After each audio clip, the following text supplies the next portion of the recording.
Dios te bendiga, mi estimado amigo, mi querido hermano. Gracias por estar aquí en este canal de Consejo de Vida a través de la palabra del Señor. En esta ocasión quiero traer una pequeña enseñanza del capítulo 1 de Isaías. Pero antes quiero compartir contigo una breve información acerca de este libro. El libro de Isaías, del profeta mayor, ¿verdad? Fue escrito por el profeta mismo, Isaías, hijo de Amós. Amós, no el profeta menor, simplemente podemos diferenciar el nombre de Amós, que el papá de Isaías era con Z al final. ¿Ok? Este libro, su actividad profética abarcó en el reinado de 4 reyes de Judá, de Usías, de Jotam, de Acaz y de Ezequías. No se sabe mucho del profeta Isaías, más allá de su ministerio profético, lo que el libro nos muestra. Los autores del Nuevo Testamento lo citaron al considerar que sus profecías se cumplían en los acontecimientos relacionados con Jesucristo, el Mesías, nuestro Salvador, el siervo sufriente. El libro de Isaías es una combinación de prosa con poesía. La poesía de Isaías es rica y variada. El profeta escribió himnos, poemas de sabiduría y hasta canciones de amor. Y todo lo encontramos en el libro del profeta Isaías, obviamente. Según Spurgeon, el libro de Isaías es un ejemplo de cuando Dios hace caer juicios terribles sobre una nación, demostrando que una de las mayores obras de la gracia en el corazón es humillar nuestro orgullo. Isaías se compone de 66 capítulos. Amén. Así es que con esta breve información, porque es bien vasta la información, quiero empezar a analizar el capítulo 1 de Isaías. No es una serie, es simplemente que previamente había compartido este capítulo en unas lecciones con otras hermanas, entonces sí quise, ¿verdad?, también añadir esta enseñanza en mi canal. El título que podemos analizar aquí es un panorama del profeta Isaías, ¿verdad? Capítulo 1, verso a verso. Una nación pecadora. Vamos a ir y vamos a abrir nuestras Biblias en Isaías 1. El versículo 1 nos habla acerca del profeta y en días de qué reinados habló. En la breve información ustedes pudieron ver que el profeta Isaías habla en 4 reinos diferentes en Judá. Versículo 1 dice así: visión de Isaías, hijo de Amós, la cual vio acerca de Judá y Jerusalén en días de Usías, Jotam, Acaz y Ezequías, reyes de Judá. Ahí podemos ver información, ¿verdad?, acerca del libro y de lo que se va a narrar durante todos esos 66 capítulos. Versículo 2 nos muestra una acusación directa. El Señor está hablando a través de Isaías a un pueblo pecador, necio, que no entiende ni comprende. Mira lo que dice el versículo 2. Oíd cielos y escuchad tu tierra, porque habla Jehová a través de Isaías. Crié hijos y los engrandecí, y ellos se rebelaron contra mí. Esta es una acusación directa de parte de Dios para el pueblo judío, ¿verdad? Él dice, yo los crié y los engrandecí, pero ellos se rebelaron contra mí. El versículo 3 al 4 dice de la siguiente forma. Solamente quiero recordarles que es un breve resumen acerca del capítulo 1, por eso vamos verso a verso. Versículo 3 y 4 dice, el buey conoce a su dueño y el asno al pesebre de su señor. Israel no entiende, mi pueblo no tiene conocimiento. Oh gente pecadora, pueblo cargado de maldad, generación de malignos, hijos depravados, dejaron a Jehová, provocaron a ir al Santo de Israel, se volvieron atrás. En el versículo 2 vemos que el Señor hace una acusación directa. Yo los crié, yo los engrandecí y ustedes se rebelaron contra mí. En el versículo 33 y 4, Israel es comparado con animales. Y aún siendo comparado con animales, Israel sale falto de conocimiento. El Señor dice, un burro hace más caso que Israel. Un buey tiene más conocimiento que Israel. Israel es comparado y sale falto de entendimiento. Los animales son más cuerdos, según estos versículos que nos muestran. No hay nada bueno que Dios piense de sus hijos. Qué triste ha de haber sido para Isaías como profeta llevar esa palabra dura para su mismo pueblo de parte del Señor, ¿verdad? Podemos ver que él también es parte del pueblo y no ha de haber sido fácil decir esas palabras duras. Hoy en día vemos un evangelio o la palabra predicada de una forma bien suave, bien liviana, porque hay ciertos ministros y ciertos líderes, ¿verdad?, que no quieren herir al pueblo, no quieren que el pueblo sufra. El pueblo sufre demasiado en este mundo para que también vengan a la congregación a escuchar palabra dura. Eso no es de Dios. Eso no es de Dios, porque el Señor, para llamar la atención de su pueblo, de los suyos, tiene que decir la verdad. La palabra de verdad es dura y no nos cae ni nos parece bien. Pero cuando nos tragamos esa palabra, hace un efecto interno. Y eso es lo que el Señor está tratando de hacer en Israel. Está tratando de llamarles la atención y decir, soberbios, orgullosos, ustedes que me han dejado, ahora que se creen grandes. Lo mismo está haciendo el Señor hoy en día. Nos está llamando la atención con esta palabra. Tú que te crees, dice el Señor en la palabra. Y cuando digo tú, es para mí también.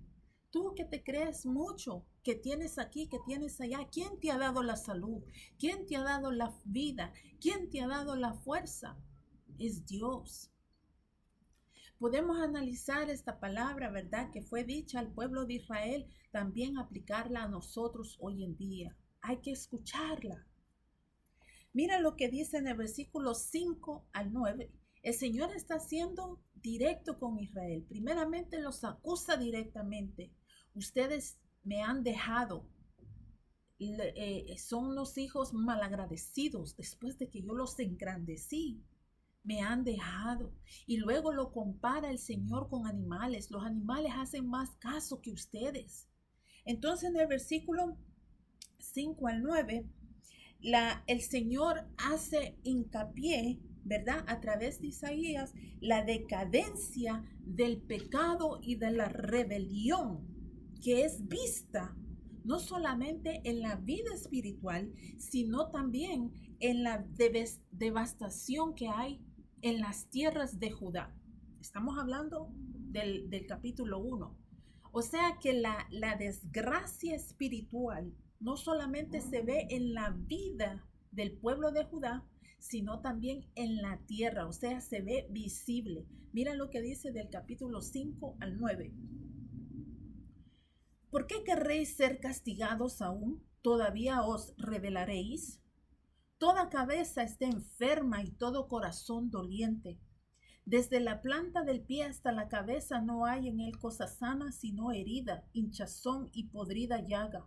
No están curadas, ni vendadas, ni suavizadas con aceite. Vuestra tierra está destruida, vuestras ciudades puestas a fuego. Vuestra tierra delante de vosotros comida por extranjeros y asolada como asolamiento de extraños. Y queda la hija de Sión como enramada en viña, y como cabaña en melonar, como ciudad asolada. Si Jehová de los ejércitos no nos hubiese dejado un resto pequeño, como Sodoma fuéramos y semejantes a Gomorra. Esta es palabra dura, ¿sabes? El Señor aquí está dando a conocer la devastación espiritual del pueblo de Judá. Algo que también se puede ver en sus tierras. Está destruida. No hay nada bueno. Está asolada. Dice ahí el versículo 7. Asolada. No hay nada bueno sobre esas tierras. Y así de seca y así de árida está la vida de Judá, del pueblo de Israel. Entonces el Señor les está describiendo su situación. Les está describiendo cómo no solamente se ven espiritualmente, sino cómo externamente también están las cosas, ¿verdad? Y dijimos que la decadencia por el pecado y la rebelión, porque esto pasa a causa de la desobediencia de la ley, a causa de la rebelión, a causa de irnos en contra de Dios, ¿verdad? Entonces dice que no solamente es algo espiritual, sino también externo. A veces, muchas veces, cuando nosotros desobedecemos la palabra del Señor, que la escuchamos, pero no la aplicamos a nuestra vida espiritual está seca, está asolada. Y eso lo externamos también. Nuestra vida externa refleja lo que está adentro. Solo andamos amargados, solo nos andamos quejando, solo son a veces hasta maldiciones de nuestros labios. ¿Por qué? Porque así está nuestro corazón, árido, asolado, ¿verdad? Entonces, ¿y esa es una vida cristiana? Esa no es una vida cristiana, porque en nuestro corazón debe habitar la paz de Cristo. Si verdaderamente Cristo habita en nosotros tiene que haber dulzura. No es que vamos a andar todo el tiempo sonriendo, pero tiene que haber gozo, dulzura, paz, calma en nuestra vida espiritual, y así debemos de demostrarlo a los prójimos, a los demás. Versículo 9 lo repetimos y dice: si Jehová de los ejércitos no nos hubiese dejado un resto pequeño, si el Señor no hubiera sido misericordioso con Judá, de dejar un remanente fiel a él, dice ahí que como Sodoma y Gomorra hubieran quedado, o sea, asolados completamente. Pero sabemos que el Señor le hizo una promesa a David, que de su descendencia, ¿verdad? De su linaje iba a salir el Salvador de nuestras almas, el Mesías. Por lo tanto, era necesario que el Señor mantuviera un remanente fiel en Judá. No podía ser destruida completamente. Tanto hubiera sido su destrucción, salvo por aquel pequeño remanente prometido desde la antigüedad, porque de ahí saldría nuestro Señor Jesucristo. En medio de esta desolación, en medio de esto que hemos hablado hasta ahora, que el Señor los reclama, ¿verdad? Le reclama directamente a Judá: los he hecho grandes y ustedes me han dado la espalda. Los compara como animales, que los animales son más cuerdos que ellos, ¿verdad? Les da la confrontación acerca de que ustedes están así por el pecado, porque son desobedientes. Por eso es que han llegado hasta esa condición. Les recuerda, ¿verdad?, que por su gracia aún hay un pequeño remanente en Judá. Después de en medio de toda esta desolación, de toda esta desgracia, por ponerlo así, el Señor hace un llamado. La misericordia de Dios siempre, siempre. La misericordia de Dios está allí, a nuestro alcance. Él castiga, pero su misericordia está accesible. En medio de todo esto que acabamos de ver, vemos que Dios llama a un arrepentimiento verdadero. No hay forma que el Señor demuestre y bendiga tu vida si no hay un arrepentimiento verdadero de tu parte, de mi parte. ¿verdad? Entonces eso es lo que el Señor está diciéndole aquí a Israel y vamos a entrar en el versículo 11 al 15. Dios llama al arrepentimiento verdadero. Después de que el Señor confronta con la verdad a Judá, al pueblo de Israel, ¿verdad? Les dice, pero yo los llamo a que se arrepientan de todas estas iniquidades. Lo mismo está haciendo el Señor hoy. El Señor nos está confrontando duramente. Eres así, eres asado, me has dejado, eres malagradecido, no agradeces por la vida, por la fuerza, por lo que yo te he dado. Pero ¿sabes qué? Mi misericordia se extiende todos los días. Te llamo, te hago un llamado a que te arrepientas, dice el Señor a través de su palabra. Versículo 11 al 15 dice así. ¿Para qué me sirve, dice Jehová, la multitud de vuestros sacrificios? Esto es tremendo. Yo quisiera que verdaderamente pusieran atención a esto. ¿Para qué me sirve, dice Jehová, la multitud de vuestros sacrificios? Hastiado estoy de holocaustos, de carneros y de cebo de animales gordos.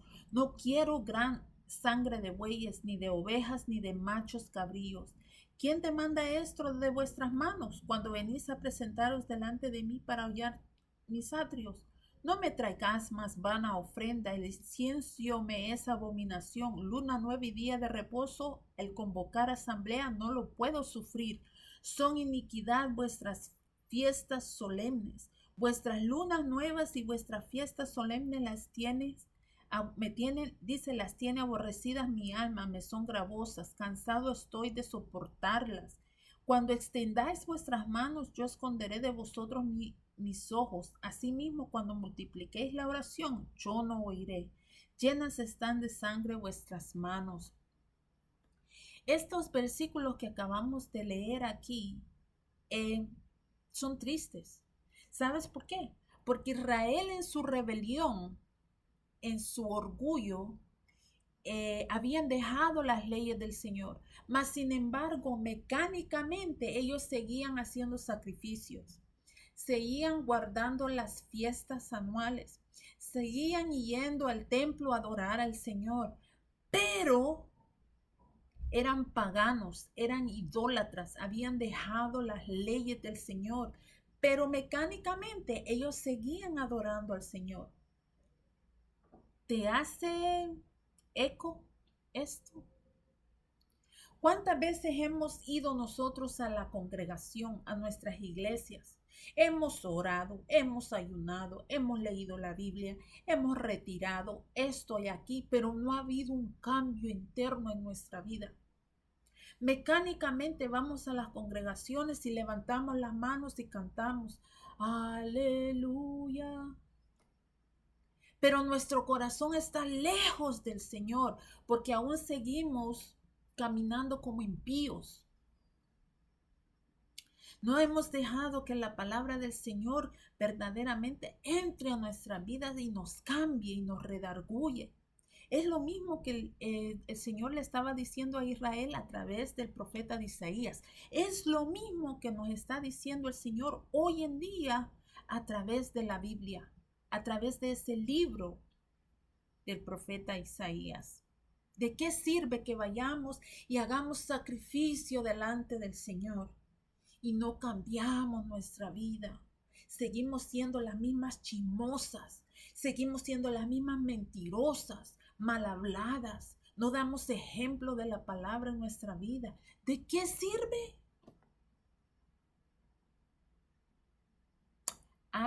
Pero esta palabra es muy dura. Es la verdad, es la palabra del Señor para ti y para mí. Esto no solamente es para allá, para el que lo está escuchando, esto es para mí. ¿Por qué será que los ministros no predican esto? ¿Por qué será que los pastores, no estoy hablando en general, pero algunos pastores no predican esto? Porque la palabra primeramente le da al que la estudia y el que la lleva. ¿Será que no quieren que el Señor redarguya sus vidas? Isaías empieza a citar palabras del Señor y son duras. Entre el versículo 1 y 15. Dice el Señor en el versículo 11, hastiado estoy. ¿Tú sabes lo que quiere decir hastiado? Estoy harto. cansado, como quien dice, hasta aquí me tienes, hasta la coronilla, de lo mismo y lo mismo, pero no hay un cambio interno. ¿De qué me sirve? Hastiado estoy de eso, de que vengas y cantes, de que vengas y des ofrenda, de que vengas y hagas esto y aquello, pero tu vida no cambia. Estoy hastiado, dice el Señor. Mira el versículo 14. Cansado estoy. ¿Tú te imaginas al Señor harto y cansado? Este pasaje nos muestra que Dios no se complace en los rituales vacíos, ni en buenas intenciones. Es que yo voy a la iglesia porque amo al Señor. Doy mis ofrendas porque amo al Señor. Soy una buena persona. Pero sales de la iglesia con las mismas mañas con las que entraste. Eso no es bueno. El versículo 15 muestra la gravedad del asunto. Esto es grave. Esto era grave en el tiempo de Isaías. Y esto es grave hoy en día. Versículo 15 muestra la gravedad del asunto.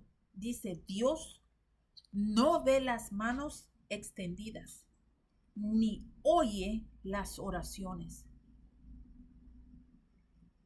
Dios no ve las manos extendidas, ni oye las oraciones. Lo leo, versículo 15.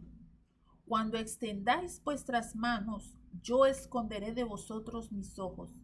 Asimismo, cuando multipliquéis la oración, yo no oiré. Llenas están la sangre de vuestras manos. No, yo no he matado. Yo levanto las manos limpias delante del Señor. Yo nunca he asesinado. ¿Has hablado alguna vez de tu hermano? ¿De tu prójimo? ¿Le has sacado los cantos? Eso es asesinar. Es de examinarnos, tú y yo. El Señor, a pesar de todo esto, de esta confrontación que Él está haciendo directamente al pueblo de Israel, a los judíos, y nosotros también somos confrontados porque estamos leyendo la palabra del Señor, el Señor aún sigue llamando a un verdadero arrepentimiento. Y es aquí donde entra el versículo 16 y 17, el llamado directo que hace el Señor. Mira lo que dice el versículo 16. Lavaos y limpiaos. Quitad la iniquidad de vuestras obras de delante de mis ojos. Dejad de hacer lo malo. Esto me trajo a pensar acerca de Adán. Cuando Adán cayó de la gracia del Señor y pecó, desobedeció la ley que el Señor le había dado. Él y su mujer se escondieron. El Señor sabía dónde ellos estaban, pero el Señor empezó a decir, Adán, Adán, ¿dónde estás tú? Porque hay una responsabilidad del ser humano de reconocer que nosotros estamos mal. El Señor sabe que nosotros estamos mal. El Señor sabe que le hemos fallado. Y Él nos confronta y nos llama. ¿Para qué? Para que nosotros reconozcamos ese fallo dentro de nosotros, ese pecado dentro de nosotros. Y el Señor en su misericordia nos hace ese llamamiento al arrepentimiento. Versículo 16, lo leo. Lavaos y limpiaos. Quitad la iniquidad de vuestras obras delante de mis ojos. Dejad de hacer lo malo. El Señor dice lavar y limpiar. Quitad la iniquidad. Dejad de hacer lo malo. Solamente a través de nuestro Señor Jesucristo es que nosotros podemos ser limpios verdaderamente. Su sangre nos lava, su sangre bendita nos limpia para presentarnos ante el Padre. Pero hay necesidad de nosotros venir y arrepentirnos verdaderamente, sinceramente delante de Él y decir, hemos pecado, Señor, para que pueda esa sangre limpiarnos y lavarnos. Y entonces dejar de hacer lo malo. Versículo 17 dice, Aprended a hacer el bien, buscad el juicio, restituid al agraviado, haced justicia al huérfano, amparad a la viuda. Aprender a hacer el bien, buscad el juicio, restituir al agraviado, haced justicia, amparad.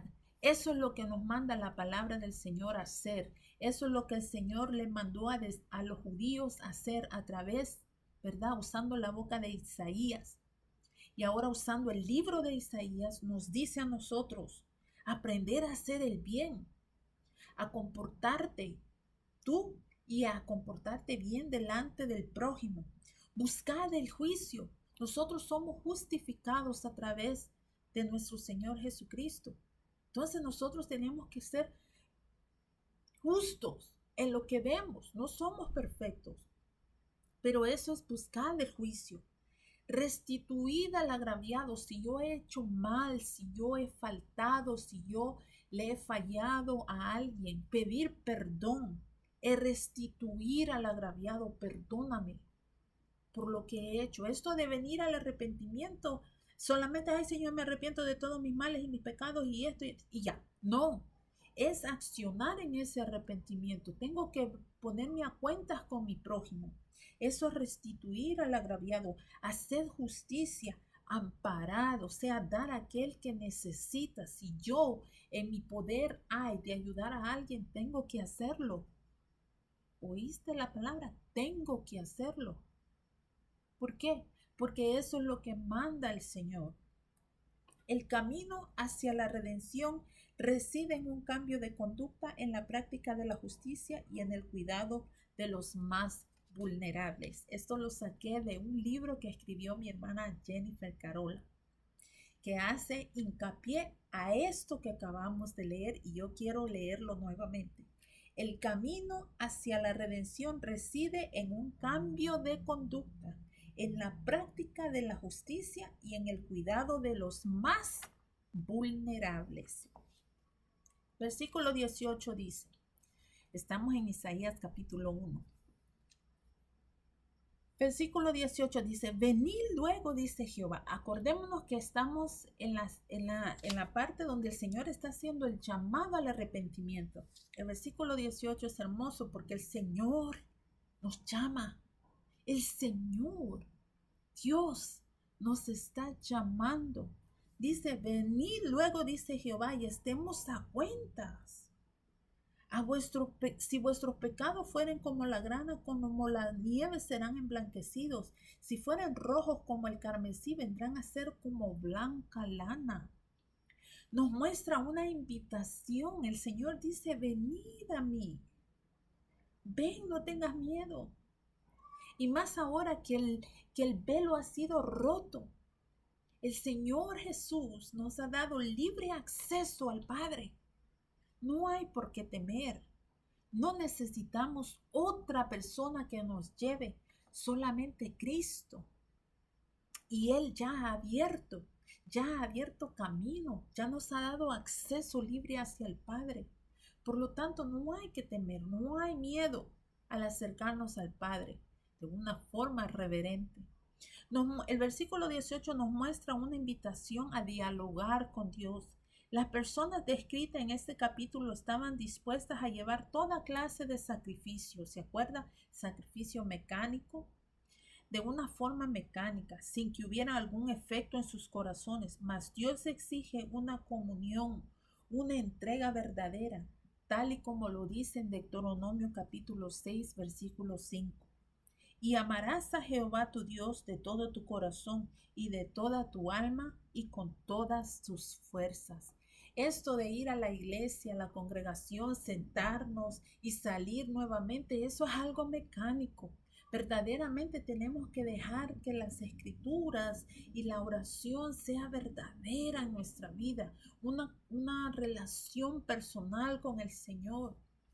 No de una forma mecánica, que tengo que hacer esto, tengo que hacer aquello, tengo A, B, C, D. No, es de una forma verdaderamente buscar y atender a ese llamado que el Señor nos está haciendo a dialogar, Venid, dice Jehová, y estemos a cuenta, dialoguemos, ponte a cuenta conmigo, tú has pecado.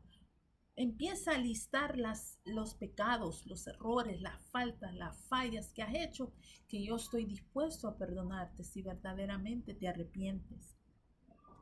Versículos 19 y 20 al 20, 19 y 20, ¿verdad? En estos versículos Dios es claro. Mira lo que dice. Si quisiereis y oyereis, comeréis el bien de la tierra. Y el 20 dice, si no quisiereis y fuereis rebelde, seréis consumidos a espada, porque la boca de Jehová lo ha dicho. Si haces atención a esta palabra, vivirás. Y si la desobedeces, morirás. Y está hablando de una forma espiritual. Si nosotros hacemos caso, atendemos a la ley del Señor, a las escrituras, a la Biblia, a la palabra del Señor, viviremos espiritualmente hablando, estaremos vivos. Pero si hacemos caso omiso, esto no es conmigo, es con fulano, entonces moriremos. Espiritualmente estamos muertos. Es así. Dios es claro, si ellos obedecen, comerán del bien.